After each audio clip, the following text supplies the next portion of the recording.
আসসালামু আলাইকুম। প্রিয় দর্শক, আমি আছেন এখন আফতাবনগরের জি ব্লকে। এটা হচ্ছে একটা গ্রাম আর হচ্ছে শহরের সমন্বয়। এখন নিরিবিলি পরিবেশ একদম এদিকটাতে, মানে ঠিক গ্রামের যেরকম বাজার হয় সেরকম। আর একটা সময় মাত্র 5 বছর আগে, 5-6 বছর আগে এই বিল্ডিংগুলো কিন্তু কিছু ছিল না এই জায়গায়। এই জায়গাতে শুধুমাত্র ফাঁকা জায়গা ছিল, মানুষজন খেলাধুলা করতে আসতো, বালি খেলা ছিল। এখন বর্তমানে পুরো এলাকা ডেভেলপারদের আন্ডারে হয়, উঁচু উঁচু বিল্ডিং তৈরি করে ফেলেছে। দেখুন, যদিও এখন পর্যন্ত অনেক ফাঁকা জায়গা রয়েছে, এখনো বিল্ডিং উঠেনি। তবে এই এলাকাটা একটা গ্রাম ছিল। সেই গ্রামগুলো এবং সেই খালগুলো ভরাট করে গ্রামগুলো, অনেক জায়গায় গ্রাম উচ্ছেদ হয়ে শেষ পর্যন্ত নতুন শহর গড়ে উঠছে ঢাকা শহরের।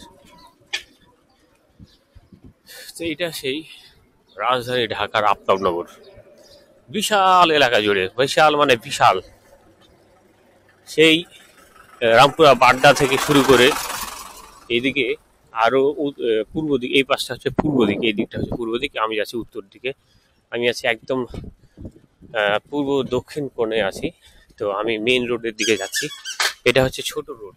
তো এই দিকটা অনেক জায়গা রয়েছে এদিকে, এবং আপনাদের দেখার চেষ্টা করছি। তো এটা হচ্ছে মূলত জি ব্লক এবং সেক্টর 1। আর আমি যেদিকে যাচ্ছি এদিকে হচ্ছে সেই যে মূল মেইন রোডটা আছে, সেই মেইন রোডের দিকে যাচ্ছি এবং আপনাদের দেখার চেষ্টা করছি। প্রিয় দর্শক, এদিকটা কিন্তু খুবই সুন্দর এবং পরিপাটি করে সাজানো গোছানো। বিশেষ করে ঢাকার যেহেতু পরিকল্পিত একটা শহর গড়ে উঠছে, নগর গড়ে উঠছে, যার কারণে কিন্তু অনেক সুন্দর এবং অনেক জমকালো বলা যায়। তো আফতাবনগরের এই ছিল একটা ভিউ, অসাধারণ ভিউ।